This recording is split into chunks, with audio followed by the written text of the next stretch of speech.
Welcome everyone. I'm Professor Pratik Joshi from Mechanical Engineering Department from MIT ADT University. Now in this video series we are going to cover the Unit 5 about the Advanced Manufacturing System, which is we are going to cover the four important or most widely used techniques such as lean manufacturing, total quality management, total production maintenance and Industry 4.0. So which are the buzzwords now. These are not just academic concepts, they are the tools that Toyota, Bosch, BMW, GE, and thousands of manufacturers around the world use every single day to stay competitive. By the end of this series, you will have a solid understanding of all four frameworks, how they integrate with each other. Let me go through the course outline. So in the first module, we are going to cover about the lean manufacturing, its principles, 7 types of waste, pull system, just in time, Kanban, 5 years, Kaizen. So this is the largest and most foundational model that we'll be discussing in module 1. In second model, we are going to discuss the most important aspect in any factory, that is total quality management. So wherein we'll be discussing some quality tools, statistical process control, and the Six Sigma DMIC methodology. Module 3 is again one of the important aspects, so wherein we'll be discussing about total productive maintenance. So this is the 8 pillars of TPM and the OEE matrix that we'll be discussing under this model 3. Model 4 will be covering the industry 4.0, what is going on currently in the industry. So that we are going to discuss through the cyber physical production system and smart manufacturing. Each module builds on the previous one. Lean lays the foundation for TQM. TQM adds the quality rigor. Then TPM ensures the equipment reliability, and the Industry 4.0 digitally amplifies all three. Now, this is about the course outline that we had discussed. Moving ahead to the learning objective, what you'll understand by going through this course. So here are the 7 key learning from this unit that has been shown on the screen. So by the end, you should be able to apply the 5 core lean principles, identify and eliminate the 7 types of waste, design pull systems using JIT, Kanban, apply TQM tools, including SPC and Six Sigma, describe 8 pillars of TPM, and calculate OEE and explain Industry 4.0. So these are few of the learning outcomes that you'll be having once you go through the entire course. Okay. Now let's move ahead. What is a lean manufacturing? So this is a very important concept that we'll be discussing. The lean is a very important word being followed in all the industries. All industries try to be lean and thin. Okay. So what this lean manufacturing is? The word lean has become synonymous with efficiency, speed, eliminating everything that doesn't create a value. So value is a very important terminology that is being used in industry. So, but where did it come from? What does it really mean? That's what we'll unpack in this model. So first we'll cover uh, 5 principles of the lean, 7 ways pull system, including JIT, Kanban, and the operational tools of 5S and Kaizen. Let us move ahead to the lean manufacturing. Now, what is lean manufacturing? Now, the lean manufacturing is the production system philosophy focused on minimizing waste while simultaneously maximizing the productivity and delivering the value to the customer. That is the bookish definition. But what exactly is? Now, the lean is originated from Toyota production system, which is developed during World War II by Japan. So during World War II, Japan faced a lot of problems. They had a very limited resources. Materials were scarce, capital was tight. Toyota engineers, particularly Taiichi Ono, were forced to find ways to do more with less. And they realized something profound. A huge amount of what happened in a traditional factory was actually a waste activity that consumed time, material, and money, but did not contribute to what the customer was paying for. So that is what the bottleneck has been identified by the Toyota engineers. So they built a lean manufacturing system. So it is based on 2 core beliefs. First is value is defined by the customer, not by engineers or the managers. If the customer wouldn't pay for a particular step, it's candidate for elimination. Second, waste can be systematically identified and removed. And the most importantly, it's not just set of tools, it is a culture and mindset of continuous improvement. It applies not just to manufacturing but to the hospitals, software and service industries, IT industries, what so not. So it is applicable for everyone.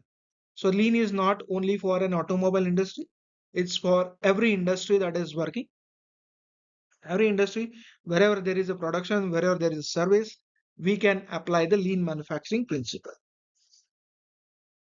Now let us move ahead through the history of lean.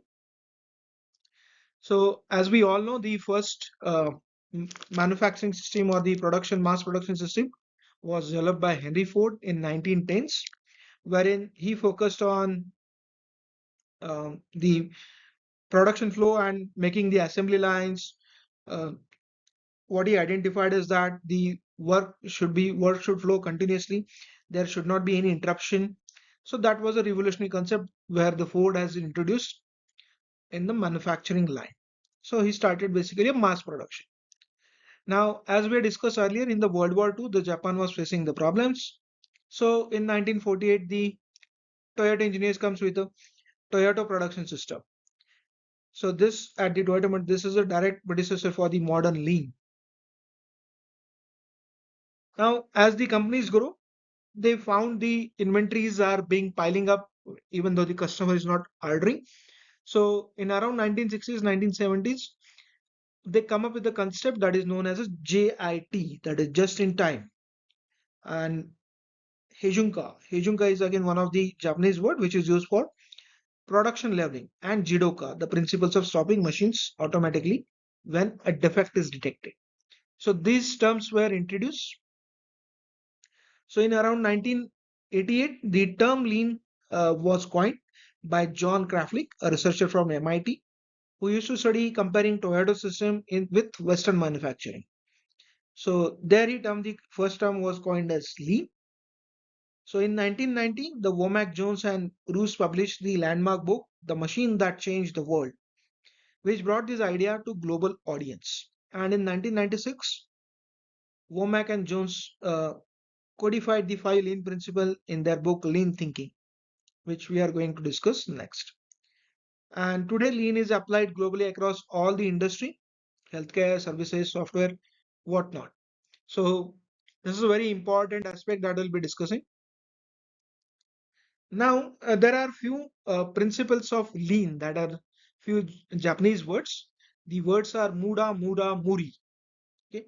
Now, what this Muda, Mura, Viri starts? Now, we'll discuss one by one. So, usually the lean is about two things. The first thing is respect for people, and second one is elimination of waste. The lean word, waste is described by three Japanese words. First is Muda, so that is waste. Okay. The second is the waste, that is activities that consume resources without adding any value. This is the primary target. So when we are talking about lean manufacturing, the first target we'll be looking at as at the Muda. The second one is Mura, wherein the unevenness in production flow that creates a bottlenecks and stress when some stations are overloaded and others are idle. So that we discussed in the earlier chapter where we found the scheduling and all these things. Now, in that, what is being identified that some of the stations are being overloaded and some are being underloaded. Now, in that case, that is an inconsistency. So itself is a form of a waste. Then third one is the Muri, that is overburden. So overburden is about placing an unreasonable demands on workers or machines, which leads to breakdown, fatigue, and errors. A truly lean organization works to eliminate all three. And critically, lean is not something management does to workers. It requires every employee to be empowered and engaged. So it is to be employed by everyone, and that philosophy is to be incorporated in their life as well. It's not about only the industry that we are looking at. We are looking at the philosophy that is being implemented through their life as well. So they have to eliminate the waste, unevenness, or overburden in their life as well. So here the Japanese concept is evolved, that is known as a Genchi Genbutsu. Now that is for go and see for yourself. Now the leadership must be very much well versed with the things that follow through lean. That the leadership, the top managers should come to the shop floor. They should get their hands dirty by themselves, and then they'll identify what is happening at the ground level. Otherwise, simply sitting in the AC cabin or simply sitting somewhere in its cabin and ordering things won't work. Now, this is the philosophy that comes from the top management itself. So, top management need to be involved, and then that will be incorporated into the lower level kind of persons. So, this is very important thing. So, the first thing is Genchi Genbutsu, that is go and see yourself. So, that is very essential. And so lean is a journey, it never ends. It's a kind of a continuous improvement that is known as a Kaizen, that is called as a Kaizen. So it is about a continuous improvement. There is always some sort of improvements need to be identified at each and every level of the industry, and the people should work in that fashion. So that is why it's a philosophy. It's not something like only for limited to an industry. The philosophy is about your lives and the things that to be incorporated in your life as well.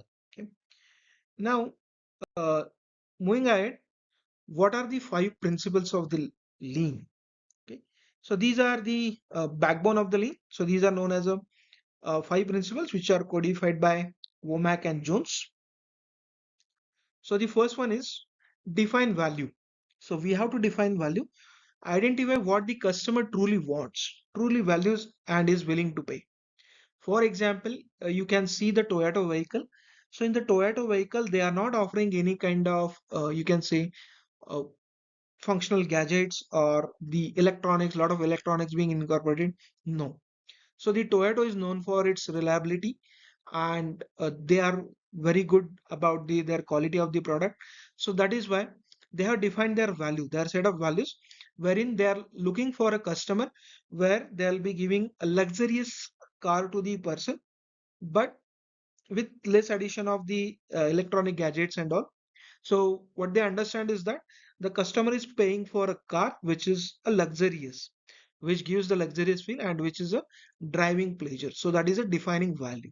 Okay. So first of all, we need to identify the customer who is actually truly going to pay for, and everything else is rest. So the value of a company is a very important. Next, we have to go for mapping the value streams. So analyze all the steps in the production process. So here, and try to eliminate those don't add to the customer value. So if the things are not adding up, remove that things. Then third principle is create flow. Now in the creation of flow, so as we discussed, there are three things, that is Muda, Mura, Muri. So in that case, we have to tackle all these three with the principles of Lee. Okay. So the creating flow is the one which will tackle with the second phase, that is Mura, where we have unevenness in the production. So the production uh, should be smoothly flowing. It should not be without any interruption. There should not be any delays. So that need to be tackled in the case when we are mapping, when we are creating the flow. Now next is the principle number 4, that is establish a pull system.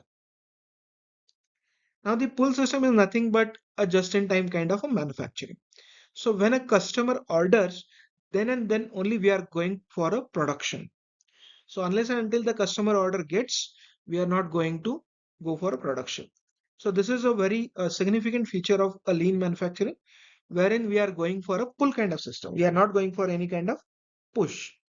So based on the customer demand, the production will be triggered. So the major principle is that do not produce ahead of the demand based on the forecast. So demands are again forecasted demands are again based on a lot of what you can say variables, and it is going to vary continuously. So depending on the demand, if you are going for a production, then you are simply going to create an inventory or the waste that are to be created. Okay. So now these are a basic five principles that, and then the last one is the seek perfection. That is a Kaizen, that is for continuous improvement. So continuous improvement talks about getting a perfection. Everything should be perfect. There should not be any defects in the product. So as we go along, when we are discussing total quality management, so there will be discussing about some Six Sigma principles and all. This talks about the defect eliminations. Now let us go one by one. Let us understand what the every principle talks about. Now the first one is the defining value. Now we have to remember that the value is always defined by the customer, not by your engineering department, not by your process design team, not by management. If the customer doesn't care about it or wouldn't pay for it, it's not a value. So therefore, we need to understand your customer thoroughly. Now in practice, the activities usually fall into three categories. Okay. So the first one is value added, non-value added, but necessary, non-value added, and pure waste. Okay. So these all three activities we need to find out. So value-added activities are those that physically transform material or information in a way the customer will pay for. Machining a component to specification, this value-added, welding, assembly, painting. So these are all value-added things or the activity that we need to do. Now, second thing about the non-value added but necessary activities that don't add value but are currently required. Things like regulatory inspection, setup, compliance paperwork. We can't eliminate them today, but we should minimize them over the time. So the standard matching the standards with like BS6, Euro norms. So these are all standards that we need to match and we need to check out the values. So these are but non-value added activities, but they are necessary to get your vehicle passed through the multiple, what you can say, multiple agencies like Euro norms, BS6 norms, so that we know all. Then the pure waste. So these are the activities which are non-value added and that consumes the resources. So we need to identify and they must be eliminated immediately. The things like wetting, rework, unnecessary movements of the um, jobs from one machine to other. So these are all non-value added activities. So and these are pure waste. So these are usually we need to eliminate. So here is a statistics. So usually the 5 to 15% activities in a traditional factory are truly value adding.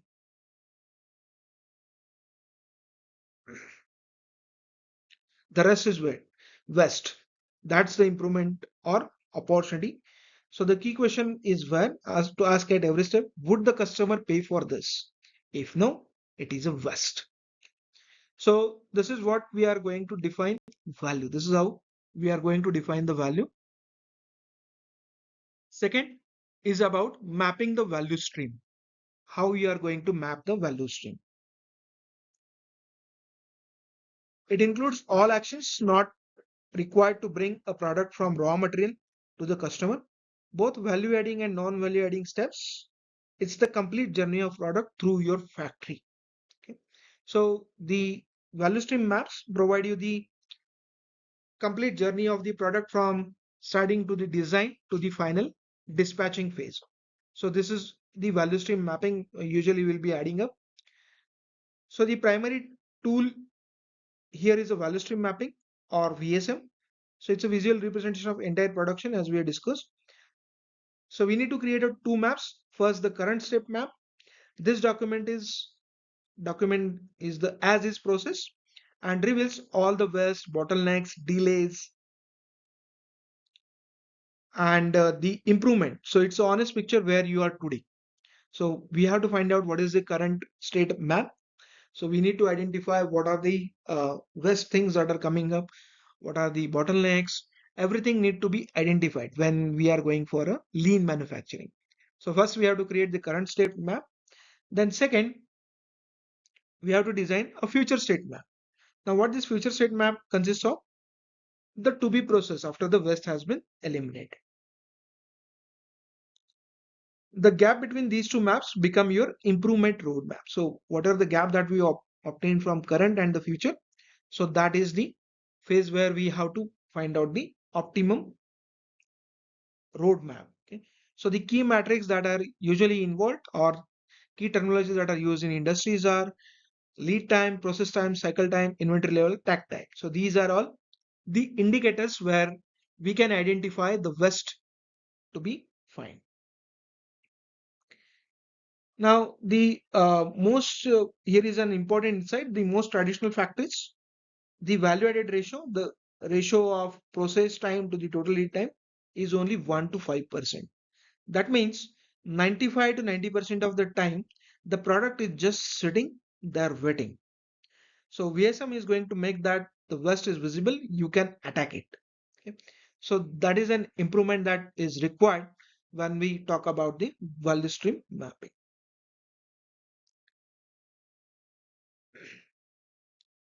So this is a very important thing. Now, the moving on, we are going to discuss about key metrics and symbols. So let me quickly walk you through the key metrics that you will use in any value stream mapping. So the first one is the lead time. So lead time is the total time that is elapsed from when a customer places an order to when they receive the product. This includes waiting, transportation, processing, everything. So that is a lead time. So process time is the time where the this is the only time where the actually time is spent on adding value to the product. Then we have a cycle time. It is the rate at which the finished part comes of the end of the process. That is useful for line balancing that we discussed in the earlier chapters. Then the takt time, it is the rate at which the customers demand your product. So we'll calculate it as net available production time divided by the customer demand. This is the heartbeat of lean, or every process should be paced to the takt time. So takt time is a very important thing. So we need to identify the takt time, and based on the takt time, we have to manage your lead time, process time, and the cycle times. Okay. Then the value added ratio, that is calculated as the total process time divided by the total lead time, and that is again a very powerful indicator. In a batch production, this is typically about 1 to 5%. So that is a very surprising thing to know, but again, this is based on a statistics. Okay. And finally, we need to identify the inventory, that is work in process inventory. So it is shown as a triangles in a VSM map. Every inventory triangle represents a batch of parts waiting, which means the lead time and waste. So these metrics are fundamental. They'll come up again in our discussion when we are going for JIT, overall equipment efficiency, and Six Sigma and all. So these are few metrics that are involved in any value stream mapping. So the most important matrix is the takt time. So takt time is going to decide all the other parameters. Now the next principle, third principle that we are going to discuss is about creating a flow. Now we have already discussed about different types of production, batch production, cellular production, mass production, continuous productions. So these are all different types of productions already discussed. So here we need to identify the flow of the product. So once the flow enters in on the shop floor, once the product enters on the shop floor, how it goes from the first machining operation to the final assembly operation. So these all uh, operations we need to route and we need to schedule it accordingly. Whereas where we need to reduce the minimum time in waiting, that is we have to reduce the work in process inventory, which is a simply waste. Now usually the contrast here is between the traditional batch and the queue production and one piece flow. In batch production, the parts are made in large groups and queue up in front of the next workstation. So this creates some mountains of work in process inventory and long lead times. If a defect is introduced, it may not be discovered until the entire batch reaches the inspection. So the meaning is that you have potentially produced hundreds of parts which are all defective. So you need to scrap entire batch. Okay. So we need to be very careful in the case of a batch production. In one piece flow, the parts move one at a time from one station to the next. Problems are immediately visible, quality feedback is instant, and the lead times are going to shrink drastically. To enable flow, what the manufacturers are usually doing is they are going for a cellular manufacturing, wherein they are arranging the equipment in a U-shaped or C-shaped cells that allow for one-piece flow and the flexible stuffing. Then next one is the standardizing the work. Now we need to standardize the work. So here documenting is the best. So we have to document each and every operator task, each and every movement of the product from one point to the other point. So everything to be documented and need to be checked through documentation only. Okay. So the standardizing work is a very crucial task. So without standardization, the flow is impossible. So the worker will understand only through the document that has been given to him. So we need to create a very standard document wherein there is no flaw being observed. So the document is very much important. And the three killers for the flow are stoppages, breakdowns. The stoppages can be due to the machine breakdowns, due to the power failures, so which are not in our hands. So that is going to kill your flow. So that is very important. We need to be ready when we are going to discuss the total preventive maintenance TPM. In that case, we'll discuss about this more.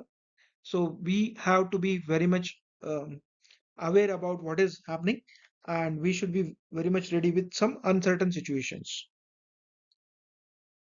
Then the quality effects, long changeover times, these are the uh, major issues that usually being observed any industry.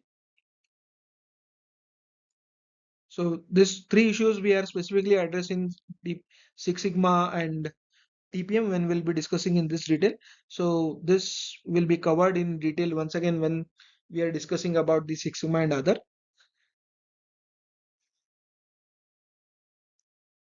So the metaphor I like this is this: the flow should be smooth like a river, not turbulent, not intermittent. It should be a continuous and smooth.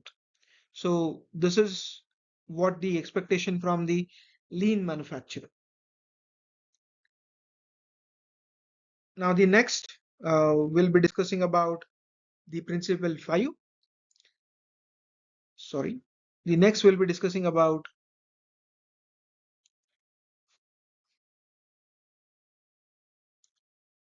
the principle number 5 about seeking the perfection. Okay. Now this principle talks about kaizen, kaikaku, and then and transparency. So these are uh, few words that are being used in any um, manufacturing industry. These are the Japanese words which are looking for seeking a perfection. So perfection in the lean sense means zero waste. There should not be any defect, no unnecessary inventories, no delays, only activities that create value for the customer. But again, this is an hypothetical case. So this is a next to impossible case when we are talking. So this is a very hypothetical and ideal condition. So these ideal conditions will never be achieved, but we try to achieve near to identical. Right? So no one can be 100% perfect. Right? So we should strive for maximum perfection. So the maximum perfection will be striving through the Kaizen policy. So Kaizen is a small incremental steps that we apply for daily improvements. So this can be applied in your life as well. So you can apply the concept of Kaizen, wherein you find that there are few problems with your life. Let us say we take an example of your uh, somebody is having some obesity. Let us say you are having a weight of around 100 kg and your height is around 5 foot 8 inch. So that is a kind of a defect that is in your body. So if you're an 100 kg uh, person and your height is 5 foot 8 inch, so your weight is quite large. Now here in this case, if I want to reduce the weight, I cannot go drastically. Let us say today the person is 100 kg and tomorrow he'll be 80 kg. That is next to impossible. Now to reduce the 20 kg, he need to put in a lot of hard works. So the lot of hard works will start with small steps. Let us say today he decided that he or she decides that he wants to reduce the weight. Now the first step that he can take is he can start with a small walk. Let us say for day one, he started a walk with a 1 kilometer. So that 1 kilometer is again a very max value for him or her. So the thing that we need to do is we need to go ahead with the steps, small step by step, small incremental improvements. So the daily improvements that we need to require. So if I want to achieve the 80 kg weight, I can put a horizon of 6 months and I can plan for it. So in first month, I'll walk 1 kilometer, 2 kilometers, 3 kilometers. So in the first month, my target is to walk 3 kilometers. Second month, this walk I'll change with running. Okay. So I'll start running from 1 kilometer, 2 kilometer, 3 kilometer. Then I'll start with walk plus run and I'll increase the distance. So likewise, you have to plan a continuous improvements. Okay. So that you can reach your ultimate goal. So the person want to reach an 80 kg in 6 months. So that we require a continuous small or incremental efforts. The same thing is to be applied in your industry as well. So industry, we have to go for small improvements. So if you ask for sudden change, sudden improvements, there is strong resistance from the people. So the people won't be saying that we don't want to do the improvements because they are reluctant to the changes. So here in this case, what we need to do is we have to apply some small changes so that the improvements can be done and they can be shown over the time horizon. So this is very important step and this is made for everyone at every level. So this is very important. Then the next alongside Kaizen, there is a Kaikaku. Now this is a radical breakthrough improvement used when incremental improvements alone are not sufficient. Lean transformation often start with Kaikaku to create the initial change followed by Kaizen to sustain and advance it. Okay. So this is a radical breakthrough improvement. So what usually the industry does is that, so for example, if they are going for a cellular manufacturing, they will try to implement improvements in one cell. So in one cell, the production improvements have been seen, then that will be applied to the multiple cells. So that is what the flow process will be. Okay. Then the transparency. So transparency is very essential. So the problems that are being seen, we need to make it visible to everyone. Okay. So that is known that is known as end to end system. Now here the goal is to create a self-improving system where problems are visible, root causes are found, and solutions are permanent. Now this is the lean aspiration. This is the lean aspiration, and these are the few principles of the lean. Now why lean? That is the this is the number. These are the few statistics that are being highlighted over here. Now, three lean typically delivers around 40 to 75% lead time reduction, and we can have a reduction in total lead time through waste elimination and the flow improvements. Then the manufacturing costs are seen reducing around from 20 to 50%, so which will eventually increase your profits as well. Work in process inventory are being reduced by 50 to 90% by freeing up the floor space and the cash. And the quality also being improved. So the quality is improved around 10 to 30% because of the flow and pull make defects immediately visible rather than hiding them behind the inventory buffers. So this is the important. Now they are not a theoretical numbers. They have been demonstrated repeatedly by companies like Toyota, Bosch, Boeing, Nike, and thousands of other companies. Lean works, but only when it's implemented with genuine commitment to culture change, not just as a set of superficial tools. So this philosophy is to be implemented everywhere. Now just we'll go through the comparison. What is the differentiation between the lean and the traditional? The traditional manufacturing um, pushes production based on the forecast, whereas the lean is going to pull the production triggered by actual demand. Okay, so that is very important because that is going to reduce your inventory a lot. The pull production is a very important kind of production. Then traditional manufacturing relies on the large kind of batches or economies of scale, where the lean is going to use small lots or one piece flow. Traditional systems carry very high work in process inventory, whereas here we are looking at a just in time supply. Okay. Traditional quality is inspected at the end of line, which is an expensive and late. And in that case, we have to throw the entire batch if the defect has been observed. Traditional maintenance is reactive, fix it when breaks. The lean uses the some preventive and the autonomous maintenance, and the quality is built in at the source. So this is all about the lean manufacturing and its principles. Thank you. Thank you for the listening.